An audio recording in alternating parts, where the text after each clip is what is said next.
Most people are trained to think in one direction. They pick one subject, one career, one identity, and then they spend the next 20, 30, 40 years living inside the same four walls of thought. They call it specialization. They call it focus. But if you look closer, it is something else. It is a limitation they learned to accept, dressed up as a virtue. Think about how the average mind approaches a problem. It grabs the one tool it has ever been trained to use, and it forces that tool onto every situation, no matter what the situation actually needs. A doctor sees a disease. A lawyer sees a contract. A manager sees a process. Each one is looking at the same world, but each one is only seeing a fraction of it. Now picture a different kind of mind. A mind that can walk around a problem instead of standing in front of it. A mind that switches lenses the way a locksmith switches keys, testing each one until something clicks. That is the polymath. Not someone who knows everything, someone who can see what a single-track mind is structurally blind to. Machiavelli understood this 500 years before anyone used the word polymath. His entire philosophy is built on one brutal observation. A person who can only see one side of reality is vulnerable to the side he cannot see. The prince who only understands force gets destroyed by cunning. The prince who only understands charm gets destroyed by force. Survival belongs to the mind that can hold multiple realities at once. Today you get 6 principles, 6 ways to escape narrow thinking and build a mind that operates on a different level than everyone around you. Some of these will challenge how you see yourself. Some of these will challenge how you learn. All of them will change how you think, starting today. Before we move forward, I want you to drop this affirmation in the comments. My mind has no ceiling. Let's begin. Number 1. Destroy the identity that keeps you intellectually small. Every average mind carries around a small set of labels it uses to protect itself. I'm not a math person. I'm not creative. I don't understand science. These sound like harmless self-descriptions. They are not. They are locked doors, and the person who says them is the one holding the key, refusing to turn it. Here is what almost nobody admits. These labels are not actually about ability. They are about safety. If you never attempt math, you can never be bad at math in a way that anyone sees. If you never try to create, you can never produce something ugly and feel the sting of it. The label protects the ego from ever being tested. But it also guarantees that the mind behind that ego will never grow. Machiavelli built his entire understanding of human nature on one uncomfortable truth. People do not act primarily to seek truth. They act primarily to protect image. A person will reject a fact, ignore a lesson, or avoid an entire subject if that subject threatens the story they have built about who they are. Watch closely, and you will see it everywhere.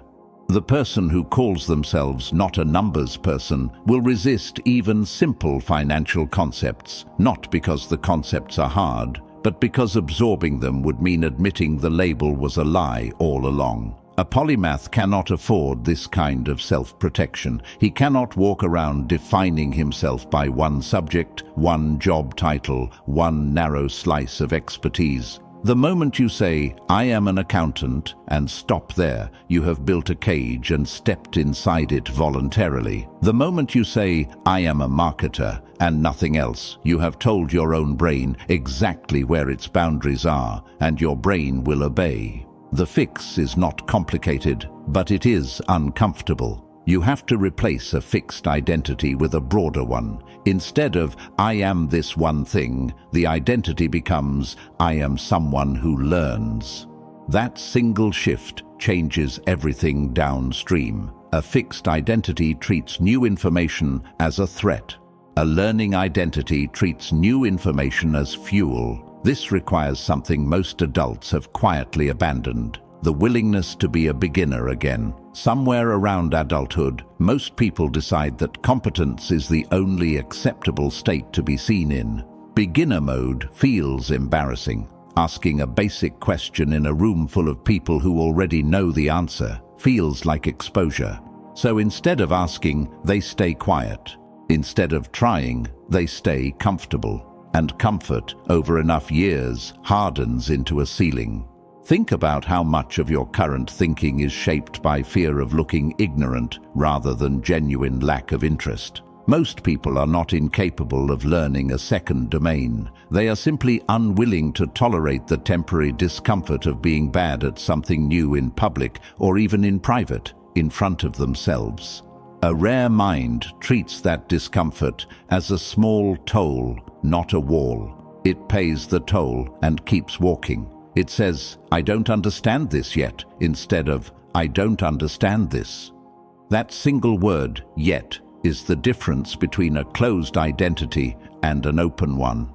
Notice how selective this protection really is. Nobody feels threatened admitting they cannot speak a language they never studied. That is not connected to identity, so the ego stays calm about it. But suggest to someone that they might be wrong about a subject they have quietly built their self-worth around, and watch how fast the defenses come up. The information itself was never the problem. The identity attached to it was. You cannot build a rare mind while protecting an average identity. Every hour you spend defending, "I'm just not that kind of person," is an hour you are not spending becoming a different kind of person. The identity has to go first. The intelligence follows after. Drop this affirmation in the comments. I am someone who learns. Number 2. Build depth without losing breadth. Here is a mistake that ruins more people than intellectual laziness ever does. The belief that being a polymath means knowing a little about everything. That is not a polymath. That is a person collecting trivia. Real range without real depth produces a mind that can start conversations but cannot finish problems. There is a real difference between collecting random information and developing genuine intellectual range, and most people never learn to tell them apart. Random information is disconnected. You know a fact about ancient Rome, a fact about quantum physics, a fact about stock markets, and none of them talk to each other. Genuine range is different. It is built from domains you actually understand well enough to use, not just well enough to mention. This is where the T-shaped structure becomes useful. Picture the letter T. The vertical line is your anchor domain, the one field where you go deep enough to develop real expertise. The kind of understanding that lets you solve problems other people cannot even see clearly. The horizontal line is everything else, the secondary domains where you build functional competence, meaning you can actually use the knowledge, not just recognize the vocabulary. Beyond that horizontal line sits an even wider layer, fields where you carry useful literacy, enough understanding to follow a conversation, ask an intelligent question, or recognize when something important is happening. This structure solves two separate traps at the same time. The first trap is extreme specialization. A mind that only goes deep in one direction develops enormous power inside a narrow tunnel and almost no ability to see what is happening outside it. This is how brilliant specialists get blindsided by problems that a slightly wider view would have caught early. Depth without breadth creates blind spots exactly where a person feels most confident. The second trap is the opposite. Shallow knowledge spread across too many subjects creates something dangerous. The illusion of intelligence without the substance of it. This is the person who can drop the name of a theory in conversation, but cannot apply it to a single real decision. It sounds impressive for about 30 seconds, and then it falls apart the moment someone asks a real question. Depth is what gives you authority. When you actually understand something at a deep level, people feel it. Your answers are specific instead of vague. You can defend your position under real pressure instead of retreating into generalities. Breadth is what gives you options.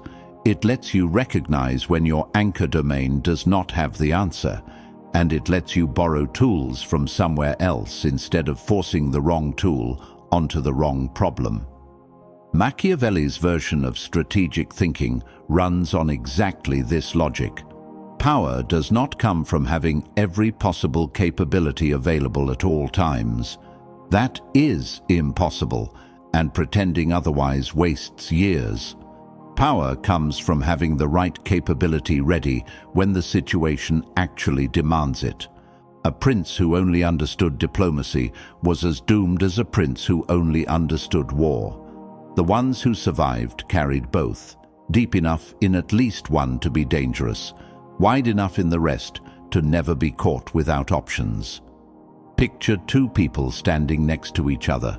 One has spent 15 years mastering a single narrow skill and nothing else. The other has spent those same 15 years building that same mastery, while also developing working competence in 2 or 3 adjacent areas. On a normal day, they look identical. On the days something unexpected happens, something the narrow specialist has no framework for, the difference becomes obvious immediately. One person freezes, the other adapts, because adapting was never dependent on the one skill they knew best. Build your T. Choose one domain and go deep enough that people come to you instead of the other way around. Then widen out from there, not randomly but with intention, until your mind has both the authority of depth and the flexibility of breadth. Depth gives you authority. Breadth gives you options. I want you to drop this affirmation in the comments. I build depth and range. Number 3. Stop collecting facts. Start collecting principles. Most people spend their entire lives collecting facts and mistake it for getting smarter. Facts pile up, trivia accumulates, and yet the ability to actually navigate life, to predict outcomes, to make sharp decisions under pressure, barely improves. This is because facts by themselves do almost nothing. They stay locked inside the one subject they came from and rarely leave. A fact about how a particular market crashed in a particular decade stays trapped in economics. A fact about how a particular general lost a particular battle stays trapped in history. These facts do not talk to each other unless something extracts the pattern living underneath them. That extraction is the entire difference between average thinking and rare thinking. A principle is different from a fact because a principle can travel. It is not tied to one story, one date, one specific case. It is the underlying force that produced the story in the first place. And once you see that force clearly, you start noticing it show up in places that seem to have nothing to do with where you first found it. This is one of the defining skills of a polymath. The ability to recognize the same pattern appearing in completely different environments. The pattern of overconfidence that destroys an army is the same pattern of overconfidence that destroys a company. The pattern of a system collapsing because one point of failure was ignored applies just as much to a bridge as it does to a relationship, a business, or an empire. Surface details change constantly. Underlying structure repeats far more often than most people ever notice. This is exactly why surface differences can hide deep structural similarities. Two situations can look completely unrelated on the outside. One in medicine, one in finance, one in personal relationships, and still be running on the exact same underlying mechanism. Someone who only collects facts will never see this. Someone who collects principles will see it constantly, almost impossible to unsee once it is noticed. This is also where one field becomes a mental model for understanding a completely different one. Biology teaches you about systems adapting under pressure, And that same lens can explain how organizations survive disruption. Physics teaches you about equilibrium and force, and that same lens can explain how power balances or collapses between people. The field you study first becomes a lens you carry into every field you study after. Machiavelli operated exactly this way, and it is why his writing still feels dangerously accurate hundreds of years later. He did not simply record what rulers did. He looked beneath the appearance of every action and searched for the actual force controlling behavior underneath it. A ruler's generosity was not just generosity. It was a mechanism for loyalty, or fear, or control, depending on the deeper motive running the surface behavior. He was not collecting facts about individual princes. He was extracting the principles that governed all of them. Think about a principle as simple as pressure building until it finds the weakest point of release. Engineers see it in a pipe. Psychologists see it in a person who suppresses emotion for too long. Historians see it in a population pushed past its breaking point. Three completely different fields, one identical mechanism underneath. Someone who only collects facts, studies the pipe, studies the person, and studies the population as three unrelated topics. Someone who collects principles sees one law of pressure playing out 3 times. Train yourself to ask a different question after you learn something. Do not just ask, "What happened here?" Ask, "What is the underlying force that made this happen, and where else have I seen this exact force before?" That single habit turns disconnected facts into a network of understanding that keeps expanding every time you add something new to it. The average mind collects information. The rare mind extracts principles. Drop this affirmation in the comments. I see the pattern, not just the fact. Number 4. Choose knowledge. Like a strategist, curiosity feels good, but curiosity without direction burns years without building anything you can actually use. A true polymath does not study whatever happens to look interesting in the moment. That approach produces a mind full of scattered fragments with no structure holding them together. Instead, a polymath chooses knowledge the way a strategist chooses ground, deliberately and with a clear reason behind every choice. This is what strategic domain selection actually means. Before diving into a new field, ask what that field will actually give you. Will it sharpen a skill you already use? Will it connect to your anchor domain in a way that multiplies your existing strength? Will it open a door that stays permanently closed to people who never bothered to look through it? Not every subject deserves your limited hours. Choose the ones that compound. Some of the most original insights in history did not come from going deeper into one subject. They came from standing at the intersection of 2 subjects that almost nobody else had connected. A person who understands both psychology and design sees user behavior that a designer alone would miss. A person who understands both history and strategy sees repeating cycles that a strategist alone would miss. The intersection is where the competition thins out, because almost nobody else bothers to stand there. When you do choose a new domain, do not start in the middle of it. Start with its foundations.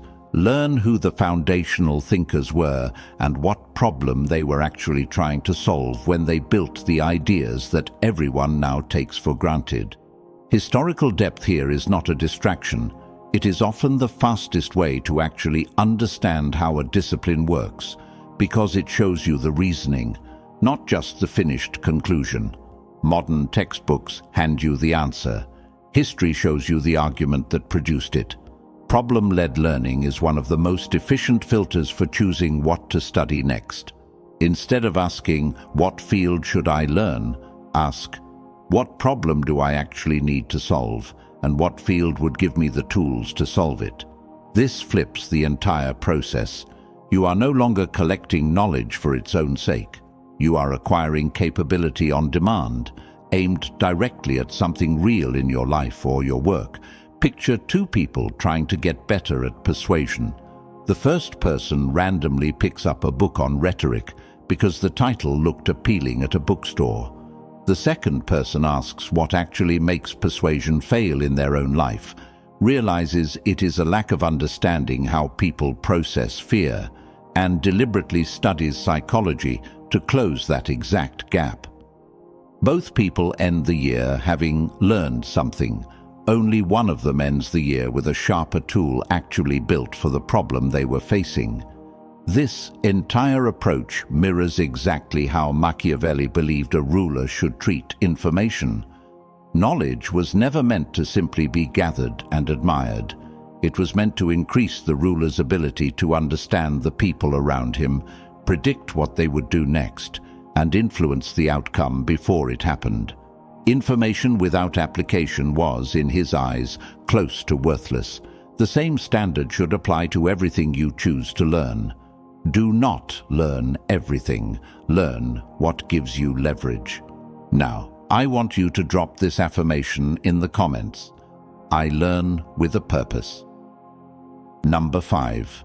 Learn to see every problem through multiple lenses.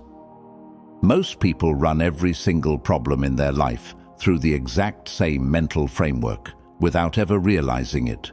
The same person who analyzes a broken relationship through pure emotion will analyze a business failure through pure emotion too. The same person who sees every conflict as a battle of willpower will apply that same narrow lens to a negotiation, a friendship, and a financial decision. One lens used everywhere, whether it fits or not. Every single lens has both a strength and a blind spot, and this is exactly why relying on only one is so dangerous. A purely emotional lens can sense pain accurately, but often misses the incentives driving the other person's behavior. A purely logical lens can map out incentives with precision, but often misses the emotional wound underneath them. Neither lens is wrong. Each one is simply incomplete on its own. This is where multidisciplinary analysis becomes one of the defining abilities separating a polymath from everyone else. The same exact situation can look completely different, depending on which lens you choose to view it through. Look at a conflict between two people through psychology, and you see wounds, defenses, and unmet needs. Look at that same conflict through history, and you see a pattern repeating itself from something similar that happened before. Look at it through strategy, and you see incentives, leverage, and moves. Look at it through systems thinking, and you see how the environment itself is quietly pushing both people toward the exact behavior they are showing. None of these views contradict each other. They stack, and when you stack them, something happens that a single lens could never produce. You start seeing the motives, the incentives, the patterns, and the consequences all at once, instead of catching only one piece and mistaking it for the whole picture. This is precisely how Machiavelli read people, and it is why his observations about human behavior still feel unsettlingly accurate. He never reduced a person to one simple trait.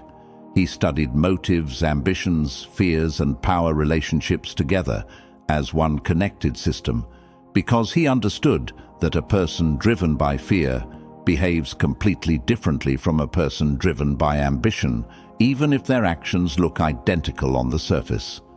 Seeing only the action without seeing the force behind it is how people get manipulated without ever realizing it.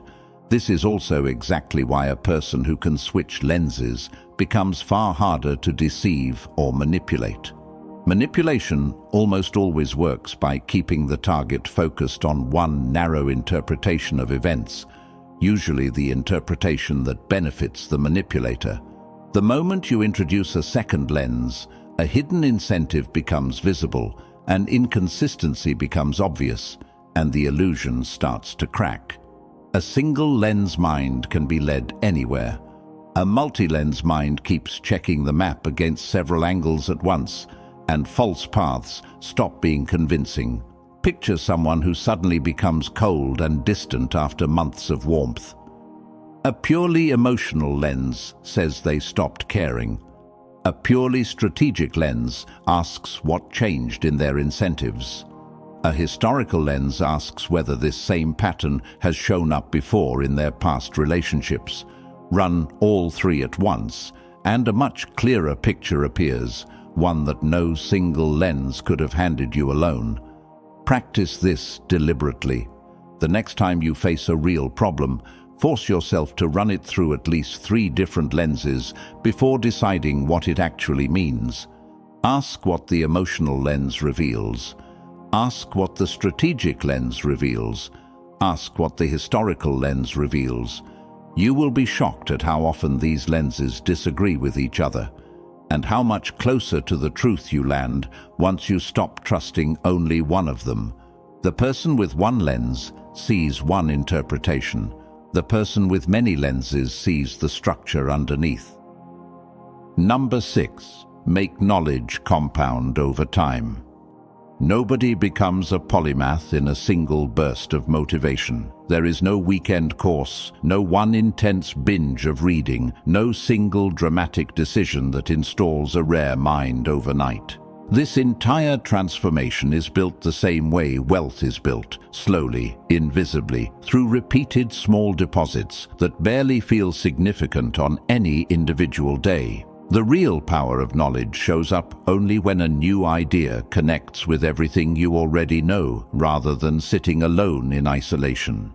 A fact learned in isolation stays exactly as small as it was the day you learned it. A fact that connects to 5 other things you already understand instantly becomes 5 times more useful, because now it can be reached from 5 different directions instead of just one. This is where the difference between passive content consumption and deliberate learning becomes impossible to ignore. Scrolling through content, watching videos back to back, skimming articles without ever pausing to think, all of this feels like learning, but very little of it sticks because nothing is being connected to anything else.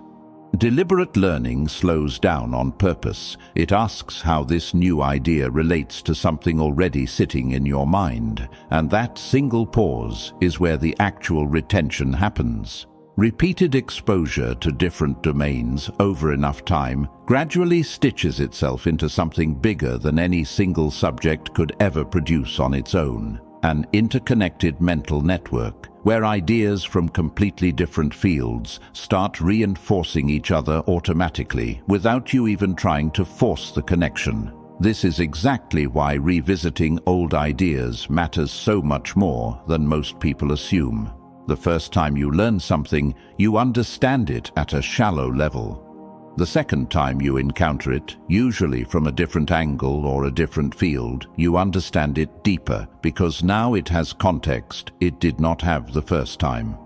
Going back to old ideas is not repetition for its own sake. It is how a flat piece of knowledge turns into a 3-dimensional one. Watch how the compounding actually works in practice. One idea gives you a new way to understand a second idea that seemed completely unrelated before. That connection between the two builds a new mental model, a working framework you did not have access to before. That new mental model then becomes the exact tool you need to finally understand a more complex problem that used to feel completely out of reach. None of these steps look impressive on their own. Stacked together over months and years, they produce a mind that operates on an entirely different level than it did when it started. This is why intellectual growth almost always feels painfully slow in the beginning and increasingly powerful the longer it continues. The first year of building a wider mind can feel like nothing is happening. The 10th year can feel like everything is connected. This is not a coincidence. It is compounding, and compounding is always slowest at the exact moment it looks the most discouraging. Think of 2 people who both start learning something new on the same day. One studies in isolated bursts, cramming a subject for a weekend and then abandoning it for months.